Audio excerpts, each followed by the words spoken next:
Բարև ձեզ հարգելի հայրենակիցներ, ես Մարատ Հակոբյանն եմ Կիևից։ Այսօր Ուկրաինա-Ռուսաստանի լայնածավալ ներխուժման 1189-րդ օրն է։ Ձեզ համար կարճի եթեր եմ պատրաստել։ Եկեք հեռարձակումը սկսենք Սումիի մարզի լուրերով, սա շատ նուրբ թեմա է։ Մենք պետք է ձեզ տեղեկացնենք մանրամասն, որպեսզի դուք, ինչպես ասում են, զինված լինեք տեղեկացվածությամբ եւ մանրամասն իմանաք իրավիճակը։ Հիշում եք, մի քանի օր առաջ Պուտինի հերթական զառանցանքային հայտարարությունը Սումիի մարզում այսպես կոչված սանիտարական գոտու մասին։ Դրանից հետո ես ձեզ տեղեկացրեցի, թե ինչ է իրականում կատարվում ու հղում անելով ուկրաինական ռազմական հրամանատարությանը հերքեցի ռուսների Յունակովկա բնակավայրը գրավելու մասին սուտ լուրը։ Բայց պատմությունը զարգացում ստացավ։ Երեկ երեկոյան ուկրաինական ռազմական ղեկավարությունը հայտնեց, որ ռուս օկուպանտները դիրքավորվել են սահմանամերձ այսպես կոչված մոխրագույն գոտում, մի տարածքում, որն արդեն երկար ժամանակ է ինչ բնակեցված չէ, ավելի ճիշտ էվակուացված է բնակչությունը,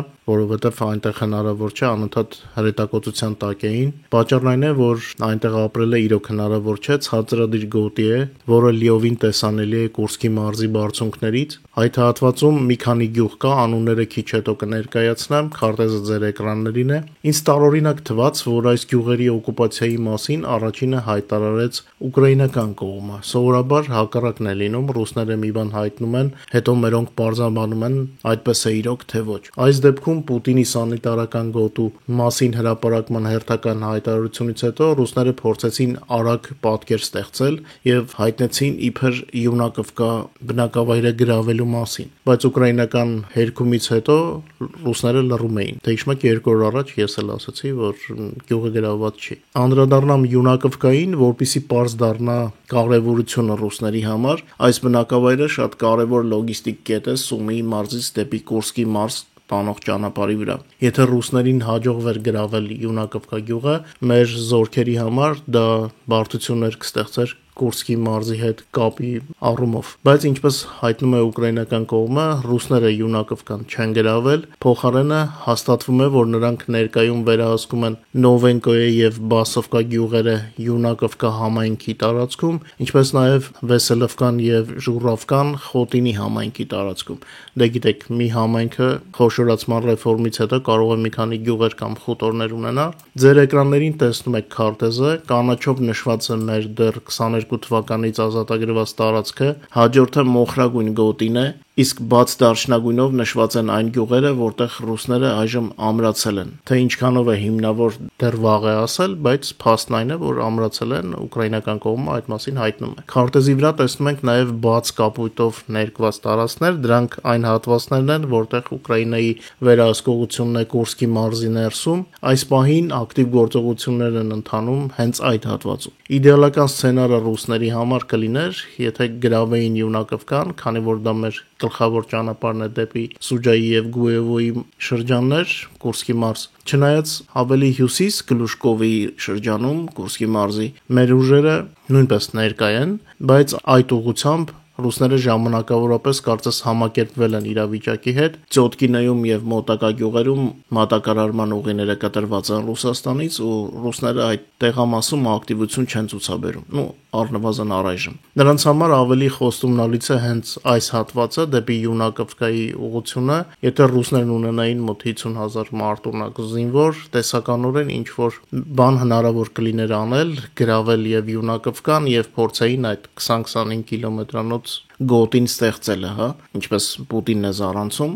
բայց սա զուտ մնում է տեսական դաշտում։ Հիշենք, որ անցած տարի, ինչու եմ ասում տեսական դաշտում, հիշենք, որ անցած տարի նրանք պլանավորում էին գրավել մինչև 25 կիլոմետր Խարկովի մարզի հյուսիսում, բայց ոչ մի կոնկրետ արդյունք չունեցան, մտան Լիպցի գյուղի շրջակա տարածքը եւ պարզապես մսաղացա իրենց զորքերի համար ամեն օրվա ռեժիմով։ Արդյունքում հենց Ուկրաինան սկսեց գործողություններ Կուրսկի մարզում, այդ պատմությունը ավելի լավ գիտեք։ Ես այս մասին խոսել եմ ռազմական փորձագետ Սերգեյ Գրաբսկու հետ, ում մեր լսարանը լավ ճանաչում է։ Նա էլ հաստատեց, որ ռուսների այս գործողությունների միակ տրամաբանական նպատակը, բացի լոգիստիկ ճանապարհը կտրելու փորձից, մեր ուժերին այդ շրջանում պահելն է, որպեսզի հավելյալ ուժեր չկարողանանք այս շրջանից օգնության օգնության ուղարկել ավելի թեժ ուղղություններ, որտեղ ռուսները դեռ գրոհում են, օրինակ Դոնբաս։ Բայց քանի որ ռուսական քարոզչությունը շարունակում է աջակցել Պուտինի այդ զառանցանքին սանիտարական գոտու մասին եւ փորձում է պատկեր ստեղծել, այստեղ շատ կարեւոր է իմանալ մանրամասները, այդ իսկ պատճառով ձեզ քարտեզն եմ ցույց տալիս, մանրամասն բացատրում եմ։ Պուտինին սա իմ կարծիքով ոչ թե ավելի շատ ռազմական իմաստով է հետաքրքիր, ավելի շատ քաղաքական, որովհետև թեզերը սանիտարական գոտի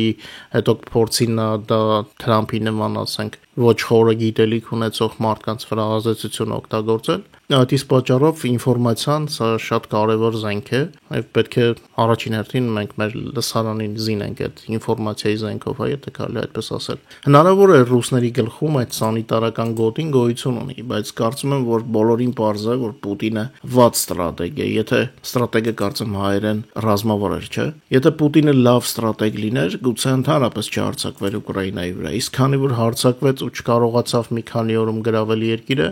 ինչպես պլանավորում էր, սա ասում է շատ բան նրա մտավոր կարողությունների եւ հուզական վիճակի մասին, բայց ոչ միայն Ռուսաստանն է փորձում այս իրավիճակը օգտագործել քաղաքական դաշտում։ Պուտինի նորից հայտարարված սանիտարական գոտու գաղափարը մեզ տալիս է հնարավորություն փաստերով խոսել մեր արևմտյան գործընկերների հետ, քանի դեռ բավարար միջոցներ նրանք չեն տրամադրել Պուտինին արագ պարտության մատնելու համար։ Մենք ցույց ենք տալիս, որ Պուտինը շարունակելու է նման հարձակումների փորձերը, այստեղ այնտեղ խնդիրներ ստեղծելու փորձերը, որպեսզի իր քարոզչությանը պատկեր տա, չէ՞ որ նա այդպես է իր ժողովրդից իմպերատիվ ստանում, որպեսզի շարունակի իր կառավարումը եւ այն ամենը, ինչ անում է Ուկրաինայի հետ։ Եվ հենց այդ պատճառով իմ կարծիքով այս անգամ ռուսական ներկայության մասին առաջինը հայտարարեց ուկրաինական կողմը։ Ես հիմա խոսում եմ իրական ներկայության մասին, ոչ թե ռուսական քարոզչության ստերի մասին, էլի, ասենք յունակով կան, իրենք ինչպես հայտարարել են հենց Պուտինի սանիտարական գոտու զառանցանքի հաջորդ օրը, ինչպես ասացի, ուկրաինական զորքերի ձեռքում է։ Սա է պատկերը, եւ արևմուտքի հետ խոսելիս պետք է փաստերով խոսենք։ Ցավոք արևմուտքում ոչ միայն Թրամփը պատրանքներ ունի Ռուսաստանի եւ Պուտինի վերաբերյալ, կան քաղաքական գործիչներ, ովքեր պարզապես չեն ցանկանում Ռուսաստանի պարտությունը։ Ահա այսպիսին է այժմյան ռազմաքաղաքական իրավիճակը Սումիի մարզի սահմանամերձ հատվածում, որոշեցի եթերը այս տեղեկատվությամբ սկսել, որովհետև գիտեմ պրոպագանդան Ռուսաստանի հիմա կվերցնի ուկրաինական լուրը եւ արդեն իր ստերով համեմված կներկայացնի, ինչը վստահ եմ հայկական լրատվամիջոցները շատերը առնվազն կսկսեն կրկնել, իսկ մեր լսարանը պետք է իմանա իմ կարծիքով ամենաճիշտ տեղեկատվությունը։ Մինչև եթերի հիմնական թեմաներին անցնելը նորից իմ շնորհակալությունը հայտնեմ ձեր աջակցության, լայքերի, մեկնաբանությունների եւ եթերների տարածման համար, իրոք շատ մեծ գործ եք անում, շատ շնորհակալ եմ ձեզ։ Խնդրում եմ այսօր նույնպես ակտիվորեն լայքել, տարածել մեր եթերները, որպեսզի ավելի շատ մարդիկ տեղեկանան։ Խնդրում եմ ստուգել, ովքեր դեռ բաժանորդագրված չեն, բաժանորդագրվեք, այդ գործիքները օգնում են եթերի տարածմանը։ Նաև հիշեցնեմ, որ ամենատպավորիչ կադրերը, որոնք ցավոք չեն կարող ցուցադրել YouTube-ում, կարող եք տեսնել մեր Telegram-յան ալիքում։ Այսօր եւս այնտեղ բազում հաճելի կադրեր ունենք մեր լսարանի համար։ Անցնենք ռազմաճակատի լուրերին, վերջին 24 ժամվա ընթացքում ռազմաճակատում գրանցվել է 170 ռազմական բախում, ուկրաինացի պաշտպանները անսասան կերպով հետ են մղում թշնամու հարձակումները, պատճառելով նրան զգալի կորուստներ։ Կուրսկի մարզում ուկրաինացի պաշտպանները կասեցրել են ռուսների 23 գրոհային գործողություն, այս մասին հայտնում է Ուկրաինայի զինված ուժերի գլխավոր շտաբը։ Ուկրաինայի պաշտպանության բանակի ավիացիան, հրթիռային ուժերը եւ հրետանին հարվածել են ռուս զավթիչների անձնակազմի, սպառազինության եւ ռազմական տեխնիկայի կենտրոնացման 6 շրջանների։ Ուկրաինական զորքերը ընդլայնում են մահվան գոտին, քիլ զոնան, այսպես կոչված, ովքեր չգիտեն, ասեմ, որ սա անմիջապես հենց շփման գծի վրա է։ Ուկրաինական մարտավարական դրոնները մեծ աշխատանք են կատարում ռուսական զորքերին ոչնչացնելու գործում, եւ հենց այդ մահվան գոտին ուկրաինական դրոնների շնորհիվ է, որ ստեղծվել է եւ հիմա ընդլայնվում է։ Այսինքն ռուսական զորքը հարվածի տակ է ոչ միայն անմիջապես ռազմաճակատի առաջնագծում, այլ նաև առաջնագծից մինչև 45 կիլոմետր խորության վրա։ Եթե Ռուսաստանի ղեկավարության մեջ լինեին իրական ռազմավարներ, նրանք ժամանակ չէին ծախսի այսպես կոչված սանիտարական գոտիների մասին քարոզչական հեքիաթներ հորինելու վրա, փոխարենը կմտածեին, թե ինչպես պաշտպանել իրենց զորքերին առաջնագծում, բայց դա արդեն իրենց խնդիրներն է։ Գիտեք, Պուտինի վերաբերմունքը սեփական զինվորների նկատմամբ դա ինչպես եղել է, այդպես էլ չի փոխվել։ Նրա համար ռուսական զինվորները պարզապես ծախսվող նյութ են։ Իդեպ Սումիի մարզի սահմանամերձ հատվածում, հենց այնտեղ, որտեղ հիմա ռուսները փորձում են դիրքավորվել, տեղանքը չափազանց խոցելի է, դա փաստացի նոր մսաղաց է Պուտինի զինվորների համար, բայց քանի որ Պուտինին պատկեր է պետք, Ռուսաստանը նման քայլի է դիմում։ Իմիջիալոց իրենց ներդրումը, այսպես կոչված բուֆերային գոտի ստեղծումը թույլ չտալու հարցում ունեն նաև մեր պարտիզանները, նրանք հարվածել են թշնամու լոգիստիկային Կուրսկի եւ Մոսկվայի միջև եղած հատվածում, Տուլայի մարզում, պարտիզանները այնտեղ հաջող դիվերսիա են իրականացրել եւ հրապարակել են տեսանյութը իրենց գործողությունների արդյունքների մասին։ Մեր Telegram-ում կարող եք վայելել։ Ուկրաինայի դեմ ասեմ, որ Ռուսաստանի լայնածավալ ագրեսիայի սկզբից ի վեր ուկրաինական տարածքում ռուսական զորքերի ընդհանուր մարտական կորուստները կազմել են 982,842 զավթիչ, եւս 990 զավթիչ է ավելացել վերջին 24 ժամվա ընթացքում։ Բացի այդ, անցած 24 ժամում ոչնչացվել է օկուպանտների 315 միավոր տեխնիկա եւ սպառազինություն։ Այս մասին, ինչպես տեսնում եք ձեր էկրաններին, հայտնում է Ուկրաինայի զինված ուժերի գլխավոր շտաբը իր ամենօրյա ռելիզում։ Այսօրվա որսը, եթե կարելի է այդպես անվանել, ռուսական կորուստները այնքան էլ մեծ չէ, որքան 3, բայց այն է ինչ կա եւ այդ ամենը մերն է։ 3 իհարկե եւ ոչնչացված ռուսական զորքի քանակն էր շատ եւ զինամթերքի։ 3 էր կարծեմ, որ ասացի քանակը կախված է ռուսական գրոհների փորձերի քանակից ուղղակիորեն, ոչնչացված զորքերի եւ տեխնիկայի քանակը ուղղակիորեն կախված է ռուսական գրոհների փորձերի քանակից։ Ինչպես 3 ենթադրում էի մեր եթերի ժամանակ, ռուսական զանգվածային հարվածների պիկը անցել է, արդեն անցած գիշեր չկային ոչ բալիստիկ, ոչ էլ թևավոր հրթիռների հարվածներ, ամենայն հավանականությամբ ռուսները նորից սկսել են կուտակել հաջորդ զանգվածային հարվածի համար իրենց հրթիռները։ Եթե հիշում եք, երեկ ես ասացի, որ ռուսները չունեն հրթիռների արտադրման մեծ ռեսուրս եւ զանգվածային հրթիռակոծումները իրականացնում են 2-3 ամիսներում կուտակված հրթիռների պաշարով։ Իհարկե լինում են բացառություններ իրենց Նիպրիկասնավեննի զապաս կոչեցվածի հաշվին, բայց զանգվածային հարվածների մասով այդպիսին է իրավիճակը դեռ 22 թվականից, երբ նրանք հասկացան, որ չկարողացան գրավել Ուկրաինան մի քանի օրում, սկսեցին խնայել հրթիռները, որովհետև չեն կարող արտադրել բավական քանակությամբ։ Այդ իսկ պատճառով կուտակում են 2-3 ամիս եւ նոր զանգվածային հարձակում են կազմակերպում, եթե այդ ընթացքում ուկրաինական ուժերը չեն գտնում պահեստները եւ չեն ոչնչացնում ռուսական կուտակված փաշարները։ Այդպիսի դեպքեր արդեն բազմիցս եղել են եւ զանգվածային հարվածները ավելի եւ զանգվածային հարվածների հաճախականությունը, եթե նկատել եք վերջին 1 տարվա մեջ հատկապես բավական նվազել է։ Մայիսի 27-ի լույս գիշերը Ռուսաստանը նոր հարձակում է սկսել Ուկրաինայի վրա, օգտագործելով 60 շահեդ տիպի հարվածային ԱԹՍ-ներ։ Ուկրաինական հակաօդային պաշտպանությունը հաջողությամբ խոցել է դրանցից 43-ը,